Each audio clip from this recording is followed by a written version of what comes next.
Hi, everybody. Welcome to the new normal. I'm your host, Lisa Davis, aka Litecoin Lisa, and today is Tuesday. So we're going to bring some truth to you with my buddy Satoshi Sean. We'll be right back right after this.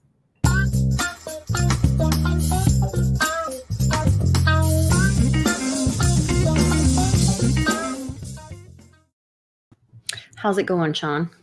It's going fine. How's it going? I missed you last week. I'm very sorry. I had total caffeine headache. I missed you too, but I'm glad you're back. Thanks. Yeah, so we were chatting just a little bit before we got on here. Thanks to everybody who hung in there and waited on us. Sorry, I was running a little bit late today. We're having like really strange weather, which I think everybody's probably having. I know You're having Texas weather. Okay. Well, Sarah Huckabee actually called a a state emergency for Arkansas today because of the weather, I guess. Last week, she brought in the National Guard or activated the National Guard in Arkansas. So kind of interesting to see some of these things pop up and happen, that it's all like some things are quietly happening that might be positioning us, for something. So we'll see. We shall see. Yeah. And there's these. We were using the air conditioner like a few days ago, and now it's legitimately cold. We have the heater. It was 11 when we woke up. 11. Yeah, it's in the 20s here. And then Alex is off today, so I was really glad because he didn't have to go out in this. And tomorrow's family night, I'm making the coconut curry chicken. And good. I got everything but the curry. I got a different curry paste. Oh, that's the thing. So I ordered food from Walmart, and then the kids were pissed off because it's like, you made someone go out in this? I was like, no, they already were out. They're working. I just, and they're like, I hope you gave them a big tip. I was like, I actually changed their tip when I woke up and made it bigger. When I realized how cold it was. Yeah. I was like, yeah. All right. Thank you for getting out and working and freezing your butt off so I don't have to. I appreciate it. Yeah. So I sent you this video and you're like, why are you making such a big deal out of it? But I just keep going back to this constitutional education of America in the world. There's something I wanted to talk about, which we'll probably talk about on my channel. But he used words here that were impressive to me. Yeah. When you listen to it, he specifically calls out China. Yes. And he uses the weaker. But he uses the word that I'm impressed by that I forgot. He says he doesn't beat around the bush.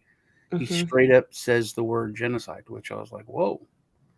Challenge these demands. Okay, the summit's blah, blah, blah. Freedom of religion is a bedrock American value. First freedom in the First Amendment to our Constitution. It's enshrined in the Universal Declaration of Human Rights. I don't know what that is.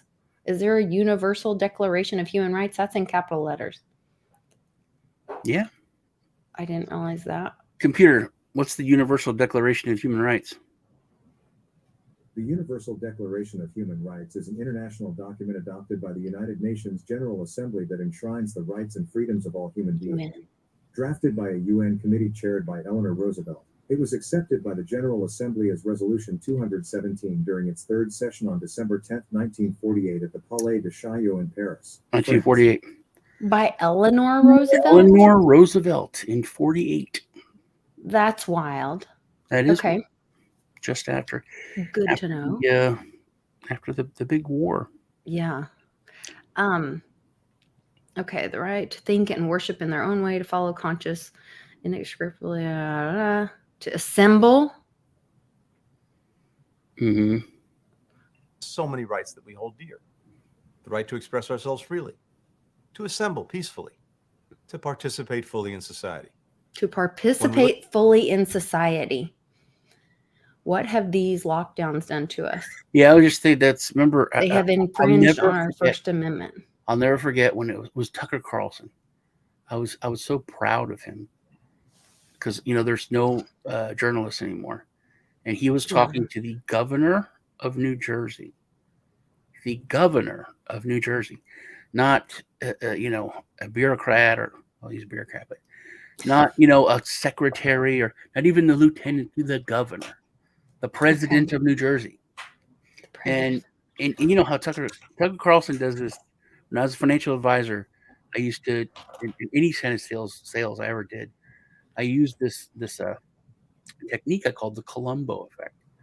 Yeah. You know exactly what you want, you know exactly what you're saying, but you act confused. They talk about it on you explain this to me.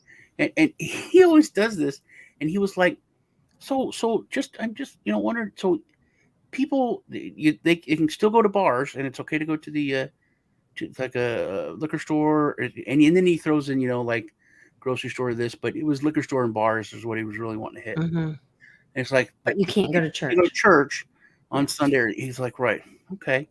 Well, just wondering, when did you decide it was okay to throw the Bill of Rights out and to forget about this part of the Constitution?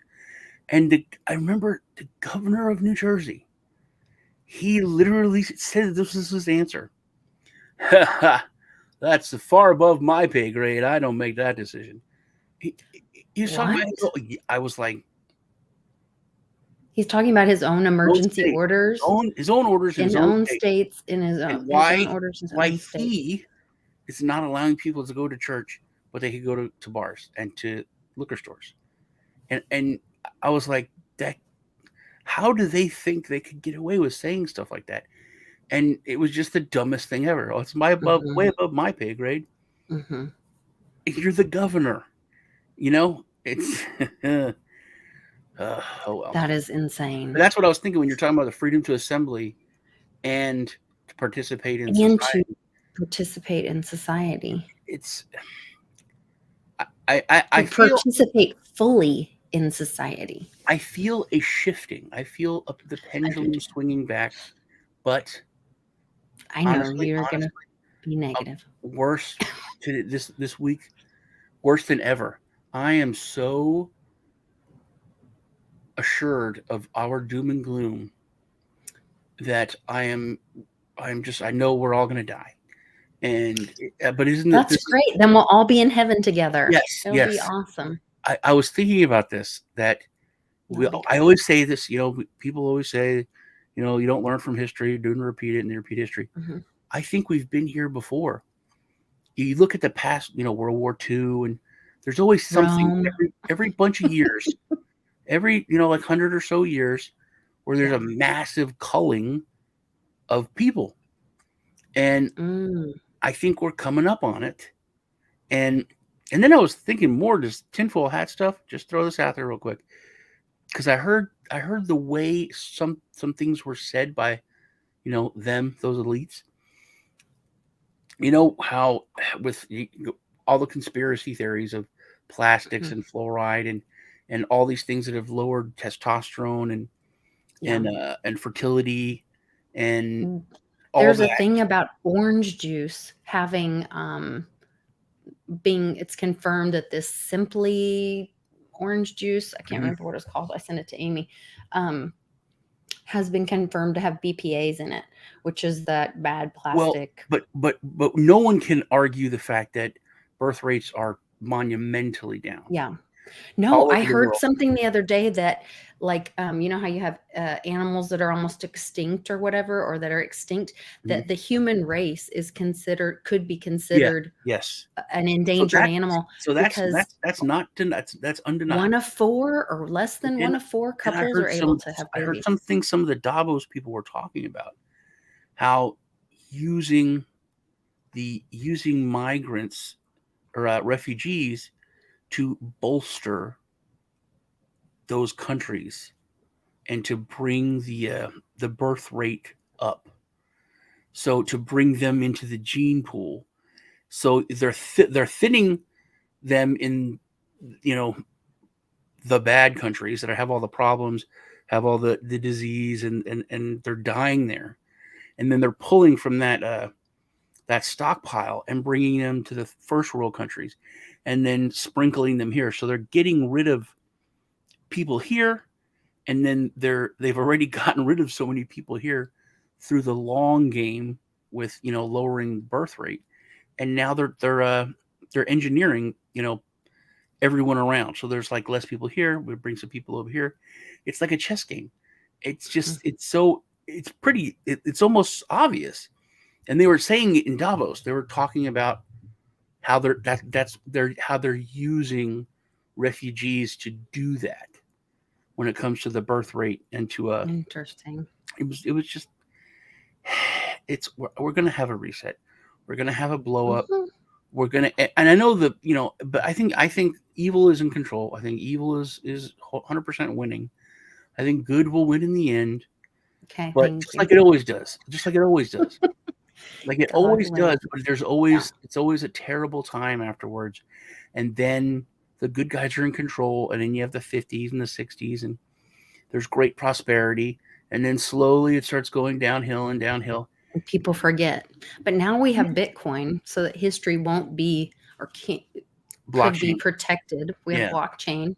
Yeah, that history can be protected, and that we don't have to keep having these cycles of destruction and forgetting our past and forgetting these lessons. It's like we have amnesia or something.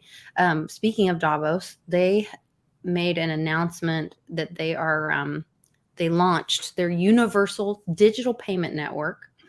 This is so a lot of these CBDC pilots, I did a quick study on it, are rolling out these different CBDC multi-platform or multi-CBDC exchange kind of ideas. So like there's one rolling out called mBridge, which is in Hong Kong, China, Thailand, and the UAE.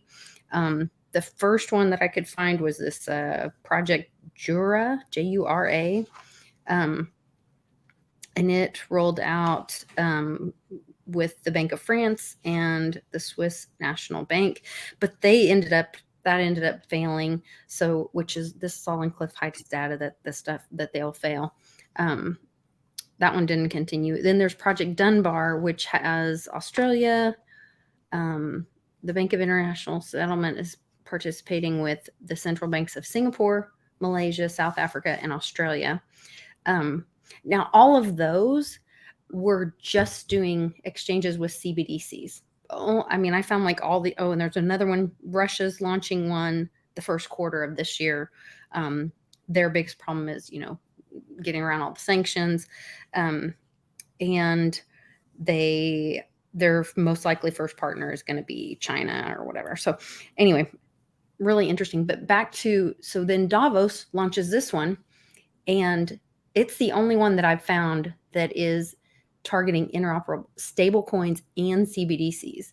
And they go into the idea of allowing, so instead of having people have to hold cryptocurrency to make transactions, the business would pass the fees on to the customer, but in stablecoin form. So the business might be the one holding the ETH or whatever, the gas. But this is really concerning because one of the biggest issues with it, well, first of all, there's a couple of concerns. The first one is privacy, because they are demanding that it's, where was it? It said, appears to be independent. Oh, that's the other part. Oh, this is it. For the AML, the anti-money laundering stuff, it said that it requires intermediaries to pass along details of the payment, the payer, and the recipient. So it's all like out there. And they talked about, that's one of the big issues that they have, is like even hiding it from other banks. And anyway, so they're talking about that. Then this is the other big conflict, I think. First of all, Davos, the WEFers are not on our side, are good people, but you can link this all back together. So this Universal Digital Payment Network, 2 years ago, they wrote a paper on it, or started the concept, and it was supposed to be first part of this blockchain-based service network, which was a Chinese initiative to enable global interoperability between blockchain networks. Now that the paper comes out, they're like, oh, no. It just leaves out China or the BSN or any of that. But the 3 companies that have started it are this German digital consultancy, GFT, Red Date Technology, and then DLA Pipers, which we'll go into that later. I won't have to give you all the details, but the Red Date Technology is a Chinese company. Mhm. And so it's very concerning. Here's my notes for all that. But wait. And then the platform was, where's my glasses so I can read my own handwriting? Lord, I have terrible handwriting. The platform that they're using, which all of these are mostly they're using blockchain software kind of thing, protocols, but they're doing it on a DLT, is that right? DLT? Yeah. Distributed ledger technology. So it's not true cryptocurrency. And in fact, a lot of them aren't even allowing, if it's a public blockchain, or if it's something that's not regulated or doesn't have legislation around it, they won't even participate with that. But this Toko platform, let's see, that was launched by DLA Piper, which is a law firm and is a sole member of Interwork Alliance, which took over. I was going to ask you what this meant. I didn't understand this. Token taxonomy frameworks. And it's written in all capitals, like that's a business. Token taxonomy frameworks management from Enterprise Ethereum Alliance. Sounds like a company. That's what I think. Yeah. Yeah. So maybe I need to look that up and find out what token taxonomy framework is. Because now they're running that on that platform, Toko, that they're wanting to put their thing on. Anyway, it's very concerning. And they're just announcing it. But they mentioned in their article, similar, which I wanted to bring this up too. I sent you the video of your girlfriend. Yeah, I sent you that a while ago. You did? Of her? Yeah, okay. like weeks ago, because I was like, see? Okay. Seeing that it was, sorry, I missed it. Yeah. So she said that they put her name and face up on the Weffers website without her permission. And she just said, well, thank you. Appreciate the award or whatever. Well, and they did the same thing here in this article. They said, so not this article, I'm sorry. So this article is doing an overview of their announcement or white paper and what happened and whatever. So then it says that UDPN, which is the Weffers CBDC platform thing, also mentioned banks that attended Davos launch. Deutsche Bank, Standard Chartered, goodness, HSBC, which is Chinese bank, the Bank of East Asia, and Turkey's Akbank. HSBC is a Chinese bank? Yeah. Isn't it? I'm pretty sure. Now I have to go look where I read that. I'm pretty sure it's owned by China. I need to go educate myself really quick, but computer, who owns HBC Bank? HSBC. Housingwire.com. The bank, the U.S. subsidiary of London-based HSBC Holdings plc, HBC, bases much of its U.S. operations in New York State. New York and London.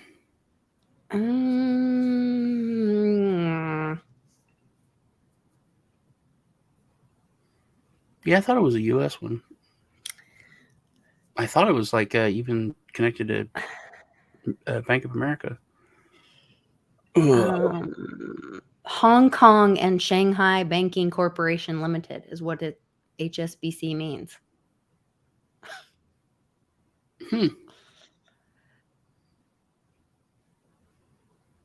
Is the HSBC Chinese owned? It is owned by the Hong Kong and Shanghai Banking Corporation Limited, which was established in Hong Kong and Shanghai in 1865. At that time, Hong Kong was under British rule. So that's interesting. Huh. Yeah, I remember 1997. I that was one of the biggest surprises to me, that Britain just gave Hong Kong back to China. The bank's troubles were initially sparked by its role in a high-profile case against Huawei's CFO. And don't we just put some more? I think we just put some more sanctions against Huawei. They all the sanctions thing is very sanction or interesting. something. I want to talk about China when we go over to my channel, but Yeah, because we're beating the shit out of Russia, and we have forever and ever. But we trade and we do so much with China, and even, I mean, so much of what they do we cover up, we turn a blind eye to, whether it's media, whatever. And but their humanitarian and freedom rating is in the toilet, and we still do so much with them. I don't know how we can.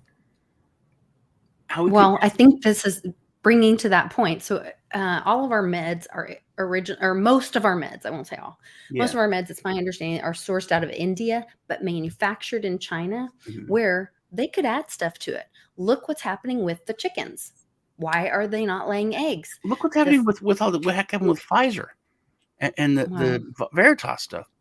Yeah, I mean, literally, it with awesome. It's like this week I really thought about it. Like, we're being poisoned, but they don't look at us as people. No, not at the same level. It's like, think of how Ghislaine talked about those young girls that they were moving around for, you know what. She said in one of the like transcripts, the girl said that, like, Ghislaine looked at her and she was like, oh yeah, you'll do. And she really talked about them like they were cattle or property or not a person, certainly not her equal. And so when you think of it that way, they really do think of us that way. And so when you're talking about like a culling and all this sterilization and how humans are maybe endangered species now. We talked about this a couple weeks ago. Remember how I said that why do we not think it's in our food? That when it came to war and that kind of stuff, killing people, basically, we're just hardwired that we don't want to do it. We don't want to kill or hurt our own people. So we have to look at them as not people or like less than us. So we talked about that. Yeah, how that guy on the movie or the military, they train them and use slurs. Yeah, slurs, racism.